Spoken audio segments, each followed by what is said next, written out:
Despite the dangers, we see the autonomous vehicle companies, for the most part, spending huge amounts of resources on road testing.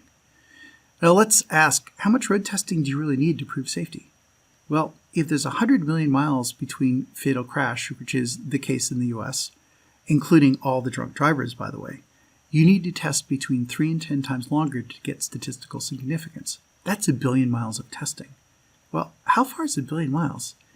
That's 25 round trips on every paved road in the world, and you're only allowed to have fewer than 10 fatal crashes in that 1 billion miles. And by the way, if you make a change to the system, in principle, any change, but in practice, any big change, whatever big means, that's another problem, you get to start over. So there's no way that brute force testing is ever going to show that this technology is safe.